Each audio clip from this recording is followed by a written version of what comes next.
Hello students, welcome back to Sinmoy's Chemistry Point.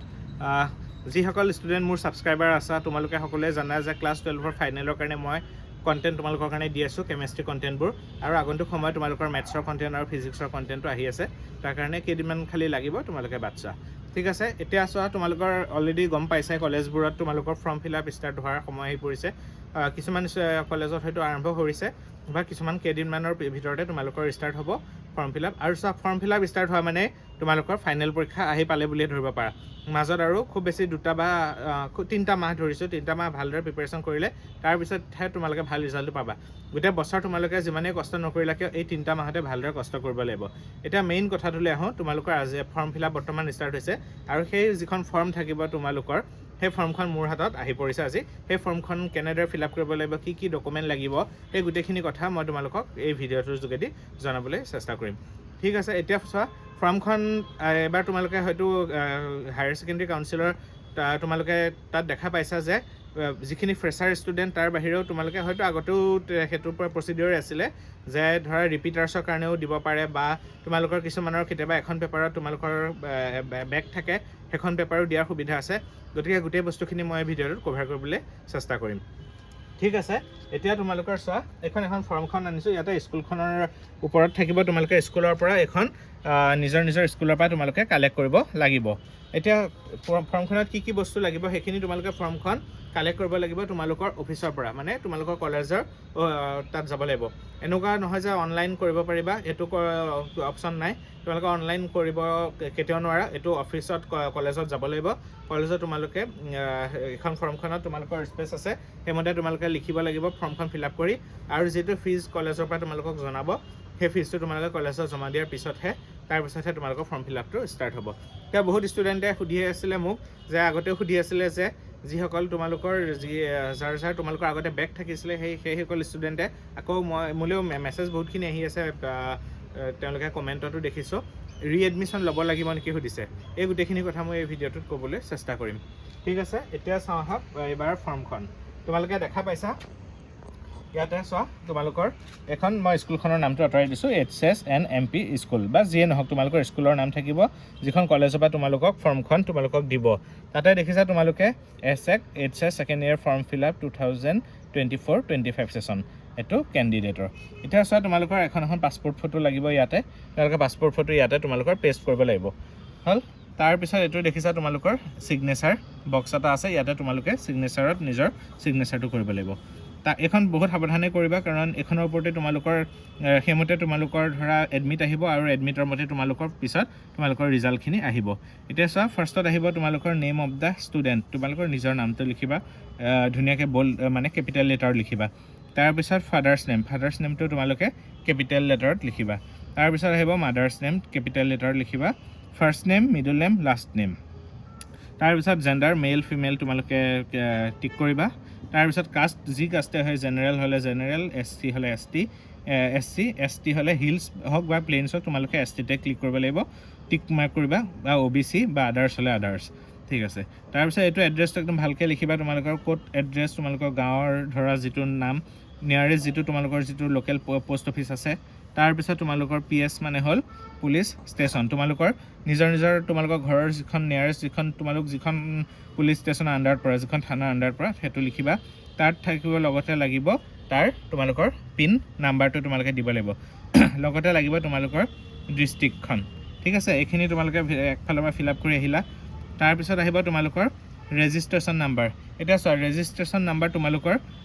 এবাৰে হৈছে registration class 11 তোমালোকৰ registration কৰিছিলা সেই ৰেজিষ্ট্ৰেশ্যন নাম্বাৰটোৱেই তোমালোকে এতিয়া ক্লাছ 12তো একেটা ৰেজিষ্ট্ৰেশ্যনেই হ'ব কাৰণ যিহেতু বৰ্ড একেখনে তোমালোকৰ হায়াৰ ছেকেণ্ডেৰী যদি কিবা কাৰণে কাৰোবাৰ বৰ্ড চেঞ্জ কৰিছা তেতিয়াহ'লে বিলাক কিছুমানে কেতিয়াবা কি হয় প্ৰথমতে কাউন্সিলত পঢ়িলে তাৰপিছত CBSE গ'ল বা CBSEৰ পৰা তোমালোক আহিছা চ' ৰেজিষ্ট্ৰেশ্যনটো মেণ্ডেটৰী ফাৰ্ষ্ট ইয়েৰ ৰেজিষ্ট্ৰেশ্যন থাকিব লাগিব ৰেজিষ্ট্ৰেশ্যনৰ যিটো নাম্বাৰ তোমালোকে ইয়াতে এই ব্লকটোত দেখিছা ইয়াতে তোমালোকে এণ্ট্ৰি কৰিব লাগিব তাৰপিছত তোমালোকৰ হায়াৰ ছেকেণ্ডেৰীত যিটো তাৰমানে ফাৰ্ষ্ট ইয়েৰৰ যিটো ৰোল আৰু নাম্বাৰ এইটো ক'ত থাকিব তোমালোকৰ যিখন হায়াৰ ছেকেণ্ডেৰী যিখন ফাৰ্ষ্ট ইয়েৰৰ তোমালোকৰ বৰ্ডৰ পৰা যিখন এডমিট কাৰ্ড আহিছিলে সেই এডমিটত তোমালোকৰ তাতে থাকিব চাবা ৰোল বুলি থাকিব ৰোল তোমালোকৰ সবৰ সকলৰ কাৰণে বেলেগ হ'ব আৰ্ট সায়েন্স কমাৰ্চ যাৰে যি হয় ইয়াতে তোমালোকে ইয়াতে ফাৰ্ষ্টত লিখিব লাগিব ৰোল ইয়াতে গোটেই নাম্বাৰটো লিখি নিদিবা ফাৰ্ষ্ট ছেকশ্যনটো ৰোল থাকে, মাজত কি থাকে এটা অব্লিক দিয়া থাকে, ডেছ এটা থাকে, তাতে তাৰপিছত নাম্বাৰটো ইয়াতে তোমালোকে এণ্ট্ৰি কৰিবা। এইখিনি একদম সাৱধানে কৰিবা যাতে কিবা অলপো কিবা কাৰণে ভুল নহয়। যদি ভুল হৈছে অভাৰৰাইট নকৰিবা বা হোৱাইটনাৰ মাৰি পেলাই তোমালোকে সেইটো কাম নকৰিবা, নহ'লে তোমালোকৰ বিৰাট প্ৰব্লেম হৈ যাব পিছত। তাৰপিছত আহিব ক্লাছ ৰোল নাম্বাৰ। এইটোত বহুতে ষ্টুডেণ্টে ভাবে কিহৰ ক্লাছ। বৰ্তমান তোমালোকে কলেজত পঢ়ি থাকোঁতে তোমাৰ যিটো ক্লাছ ৰোল নাম্বাৰ আছে সেই ক্লাছ ৰোল নাম্বাৰটো তোমালোকে ইয়াতে এণ্টাৰ কৰিব লাগিব, ঠিক আছে। তাৰপিছত তোমালোকে ষ্ট্ৰীম ছায়েন্সৰ সকলে ছায়েন্স, আৰ্টছ হ'লে আৰ্টছ, কমাৰ্চ হ'লে কমাৰ্চ, আৰু বাকী যদি কিবা বেলেগ যদি প্ৰফেশ্যনেল বা কিবা কোৰ্চ সেইবোৰ কলেজত তোমালোকে যেতিয়া ফৰ্মখন ল'বা তাতেই তোমালোকে ক্লিয়াৰলি সুধি ল'বা, ঠিক আছে। তাৰপিছত আহি গ'ল, এইটো এটা খুব দৰকাৰী এইটো এটা কলম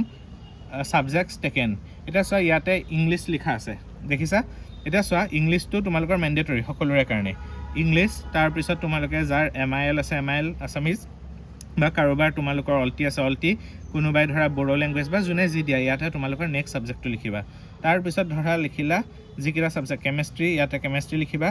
কেমেষ্ট্ৰি শ্বৰ্ট ফৰ্ম ইউজ নকৰিবা, মানে কিছুমানে দেখে CHE লিখি দিয়ে, CHY লিখি দিয়ে, ফিজিক্সটো PHY লিখে, সেইবোৰ নকৰিবা। পূৰা সৰু সৰুকৈ তোমালোকে কেপিটেল লেটাৰত ফিজিক্স বুলি এণ্টাৰ কৰিবা। তাৰপিছত তোমালোকে কিছুমানৰ থাকে মেথছ, যাৰ সকলৰ মেথছ থাকে তোমালোকে মেথছ লিখিবা। আৰু নেক্সট তোমালোকে বায়'লজি থাকিলে বায়'লজি। ঠিক তেনেকৈ আৰ্টছৰ ষ্টুডেণ্টসকলেও তেওঁলোকে যি যি ছাবজেক্ট আছে ছাবজেক্টবোৰ, তোমালোকে বহুতে ভাবা যে মই এই ছাবজেক্টটো 4th কৰিম গতিকে 4thত লিখিব লাগিব নেকি বা লাষ্টত, তেনেকুৱা কোনো কথা নাই। 4th হওক কিবা হওক, 4thটো তোমালোকৰ হায়াৰ ছেকেণ্ডেৰী ফাইনেলৰ পিছত যেতিয়া ৰিজাল্ট ওলাব তেতিয়াহে তোমালোকে গম পাবা কোনটো ছাবজেক্ট তোমালোকৰ 4th হৈছে, যিটো ছাবজেক্টত কম পাবা সেইটো। আৰু এটা কথা তোমালোকে বহুতে নাজানিবও পাৰা বা জানা যদিও মই আকৌ এবাৰ কওঁ, হায়াৰ ছেকেণ্ডেৰীত যেতিয়া তোমালোকৰ ফাইনেলৰ পাৰ্চেণ্টেজটো ওলাব, first, second, third, fourth, fifth বা মুঠতে ওপৰৰ পৰা তোমালোকৰ মাৰ্কছবোৰ কাউণ্ট কৰিব। যিটো ছাবজেক্ট আটাইতকৈ কম পায় সেই ছাবজেক্টটো আমাৰ নধৰি বাকী ছাবজেক্টকেইটাৰ মাৰ্কছকেইটা 5টা ছাবজেক্টৰ মাৰ্কছ এড কৰিব, ডিভাইডেড বাই 5 কৰিব। আজিলৈকে এতিয়া মেট্ৰিকত কি কৰিছিলা, 6টা ছাবজেক্ট ডিভাইডেড বাই 6 কৰিছিলা, কিন্তু হায়াৰ ছেকেণ্ডেৰীৰ 5টা ছাবজেক্টৰ টপ যিকেইটা আটাইতকৈ বেছি পোৱা ছাবজেক্টকেইটাৰ 5টা ছাবজেক্টৰ মাৰ্কটো এড কৰি লাষ্টত তোমাৰ কি কৰিব, ডিভাইডেড বাই 5 কৰিলে পাৰ্চেণ্টেজটো ওলায়। কম পোৱা ছাবজেক্টটো 4th বুলি ধৰে, কিন্তু এইটো নহয় যে তুমি বায়'লজি 4th কৰিবা কাৰণে লাষ্টত লিখিছা বা আগত, এইটো ৰিজাল্টৰ পিছতহে, ঠিক আছে। এতিয়া চোৱা কিছুমান ষ্টুডেণ্টে ৰিপিট পৰীক্ষাও দিয়ে ধৰা, বা তোমাৰ এক্সাম দি আছা ধৰা, তোমালোকে নিজৰ বেটাৰমেণ্টৰ কাৰণে বেটাৰমেণ্ট দিছা। যদি বেটাৰমেণ্ট দিছা ফৰ্মখনৰ ওপৰতে ইয়াতে তোমালোকে বেটাৰমেণ্ট বুলি লিখিব লাগিব তোমালোকে, বা ৰিপিট যদি দিছা কিবা কাৰণে তোমালোকে ৰিপিট বুলি ইয়াতে ফৰ্মখনৰ ওপৰতে ধুনীয়াকৈ মেনশ্যন কৰি লিখিব লাগিব, নহ'লে কেনেকৈ বৰ্ডে গম নাপাব ন। গতিকে তোমালোকে সেইটো ৰিপিটটো লিখিবা। এতিয়া কোনোবাই যদি বোলে এখন পেপাৰ দিছা, তেতিয়াহ'লে যদি ইংলিছ দিছা ইংলিছ লিখিবা। কোনোবাই যদি ধৰা বেলেগ এটা ছাবজেক্ট দিছা, ইংলিছটো কাটি পেলাই ইয়াতে তুমি ধৰা যিটো ছাবজেক্ট দিবা, মেক্সিমাম গোটেইকেইটা ছাবজেক্টেই দিব পাৰিবা। তোমালোকৰ এইবাৰৰ ফৰ্মখনত দেখিছোঁ তোমালোকে গোটেইকেইটা ছাবজেক্টতে এপিয়াৰ কৰিব পাৰিবা। আৰু যিকেইটা ছাবজেক্ট যদি গোটেইকেইটা দিছা গোটেইকেইটা লিখিবা। ফ্ৰেছ ষ্টুডেণ্টেতো গোটেইকেইটা লিখিবই লাগিব। আৰু যদি কোনোবাই ধৰা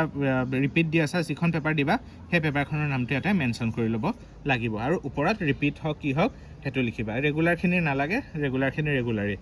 তাৰপিছত নিজৰ এটা হোৱাটছআপ নাম্বাৰ এটা ইয়াত দিবা। তাৰপিছত এটা জেনেৰেল এটা ঘৰৰ কণ্টেক্ট নাম্বাৰ এটা দিবা, ঠিক আছে। আৰু এইটো খুব দৰকাৰী, ইয়াতে এইটো মিডিয়াম মানে তোমালোকৰ কোনটো মিডিয়াম, ইংলিছ মিডিয়াম নে আছামিজ মিডিয়ামত পৰীক্ষাটো লিখিবা। ইয়াতে যিটো মিডিয়াম দিবা তোমালোকে ফাইনেলতো সেইটো মিডিয়ামতে লিখিব লাগিব। যদি আছামিজ মিডিয়ামত লিখিবা, পঢ়ি আছা ইমান দিনে, তোমালোকে আছামিজ দিবা। যদি ইংলিছ দিছা তেতিয়াহ'লে ইংলিছ। এইখিনিলৈকে হৈ গ'ল। তাৰপিছত নেক্সট আহিম চোৱা এনক্ল'জ, কি ডকুমেণ্ট তোমালোকক লাগিব। মই ইমান দিনে ধৰা ইমান সময়ত কৈ আছিলোঁ তোমালোকক ডকুমেণ্ট কি লাগিব এইটো চোৱা। ফাৰ্ষ্টত আহিব তোমালোকৰ এনক্ল'জ দিয়া আছে দেখিছা, AHSEC first year admit card. তোমালোকে ক্লাছ 11ৰ যিখন এডমিট কাৰ্ড আছিলে, এডমিট কাৰ্ডখনৰ এখন ফটোকপি তোমালোকে ইয়াত জমা দিব লাগিব ফৰ্মখনৰ লগত। নেক্সট লাগিব তোমালোকে higher secondary first year marksheet. যে তোমালোকে যদি কিছুমান ষ্টুডেণ্টে কি কৰে, কেতিয়াবা বেক থাকি যায় বা ফাৰ্ষ্ট ইয়েৰত ফেইলো কৰে, তেতিয়া তেওঁলোকে 12টো দিব নোৱাৰিব। সেইটো কাৰণে তোমালোকে ফাৰ্ষ্ট ইয়েৰত যিমানেই পাইছা তোমালোকে মাৰ্কছখিনি মানে তোমালোকৰ মাৰ্কশ্বিটখনৰ ফটোকপি তোমালোকে ইয়াতে মানে জেৰক্স কপি দিব লাগিব। তাৰপিছত লাগিব ফাৰ্ষ্ট ইয়েৰৰ যিখন ৰেজিষ্ট্ৰেশ্যন কাৰ্ড, এই ৰেজিষ্ট্ৰেশ্যন কাৰ্ডখনৰ নাম্বাৰটো অলৰেডি তোমালোকে ইয়াতে এণ্টাৰ কৰিছাই, দেখিছা তোমালোকে ইয়াতে অলৰেডি এণ্টাৰ কৰিছা ৰেজিষ্ট্ৰেশ্যন নাম্বাৰ। সেই ৰেজিষ্ট্ৰেশ্যনখন তোমালোকে এটা ফটোকপি তোমালোকে মানে তাতে জমা দিব লাগিব। আৰু যদি পাৰা তাৰ বেক চাইডে তোমালোকে নিজৰ ছিগনেচাৰটো কৰি দিবা জেৰক্স কপিটোৰ, মানে তোমালোকে চেল্ফ এটাচ বুলি কয় যে সেইটো তোমালোকে বেক চাইডে কৰি দিবা। বাকী কলেজৰ প্ৰিন্সিপালছৰ ইয়াতে তোমালোকৰ চাইন কৰিব। তাৰপিছত তোমালোকে ফিজটোৰ লগত সেইখিনি বস্তু তোমালোকে জমা দিব লাগিব। এইটো তোমালোকৰ ছায়েন্স হওক, আৰ্টছ হওক, কমাৰ্চ হওক সকলোৰে একেটাই প্ৰচিডিঅ'ৰ। বাকি তোমালোকৰ যদি তোমালোকৰ ফিজৰ কাৰণে ক'ব যাওঁ সায়েন্সৰ অলপমান বেছি হয় কাৰণ সায়েন্সত তোমালোকৰ প্ৰেক্টিকেল ফিজো থাকে ঠিক তেনেকৈ তোমালোকৰ আৰ্টছৰ কাৰণেও এটা বেলেগ হ'ব আৰু কমাৰ্চৰ কাৰণেও বেলেগ হ'ব সেইটো কলেজবোৰে জানিব যিখন বৰ্ডৰ পৰা অহা যিখন নটিচ কিমানখিনি ফিজ হ'ব সেইটো অলৰেডি ৱেবছাইটত দিয়া আছে তোমালোকে চালে গম পাবা মই সেইটো এতিয়া ইয়াতে ফিজটো নকওঁ কাৰণ কিছুমান কলেজৰ কিছুমান পেণ্ডিং হেৰি থাকে বা সেইটো কলেজে নিজে ডিচাইড কৰিব কিন্তু বৰ্ডৰ পৰা অহা যিসকল গভৰ্ণমেণ্ট স্কুল সেইসকলে ধৰা বৰ্ডৰ পৰা অহা নটিচটোৰ সেইমতে ফিজটো জমা দিব কাৰণ এই কথাটোখিনি কৈছোঁ কাৰণ বহুত ষ্টুডেণ্টে ফিজটোৰ বিষয়ে সুধিব গতিকে সেইটো কলেজতহে গম পাবা কলেজে সেইটো ডিচাইড কৰিব যে কিমান হয় সেইমতে হ'ব ঠিক আছে এখন ফৰ্মখন ধুনীয়াকৈ ফিল আপ কৰিবা নিজৰ ফটো লাগিব সিগনেচাৰটো ইয়াত নিজৰ সিগনেচাৰ কৰিবা বাকি পেৰেণ্টছৰ কোনো সিগনেচাৰ নালাগে কোনো ধৰণৰ ইয়াতে নালাগে প্ৰিন্সিপালে সাইন কৰি তোমালোকে জমা দি আহিবা তাৰপিছত তোমালোকৰ সেইমতে এডমিটখন লাষ্টত আহিব আশা কৰিছোঁ তোমালোকৰ খুবেই ভাল হওক পৰীক্ষা আৰু যি ইনফৰমেশ্যন লাগে হায়াৰ ছেকেণ্ডেৰী ৰিলেটেড আৰু কিবা কিবি ইনফৰমেশ্যন ওলাই থাকিব কিবা কিবি নটিচ যিমানখিনিৰ পৰা মই চেনেলটোৰ যোগেদি তোমালোকক আপডেট দিবলৈ চেষ্টা কৰিম বাকি এতিয়া তোমালোকে সকলো ওলোৱা সময় বাদ দিয়া ভালদৰে পঢ়া শুনা কৰা নিজৰ পঢ়াত কনচেনট্ৰেট কৰা গোটেইকেইটা পৰীক্ষা ভাল কৰিবলৈ চেষ্টা কৰা ঠিক আছে আশা কৰিছোঁ ভিডিঅ'টো যদি ভাল পাইছা শ্বেয়াৰ কৰিবা আৰু লগতে যিসকল গাৰ্জেনে চাই আছে আপোনালোকেও নিজৰ সন্তানসকল মানে ল'ৰা ছোৱালীক অকণমান পঢ়াৰ প্ৰতি এইকেইদিন মন দিবলৈ আপোনালোকে অকণমান চেষ্টা কৰক কাৰণ আহি আছে যিহেতু পৰীক্ষা গতিকে আশা কৰিছোঁ ভিডিঅ'টো হেল্পফুল হ'ল ঠিক আছে thank you very much for ৱাচিং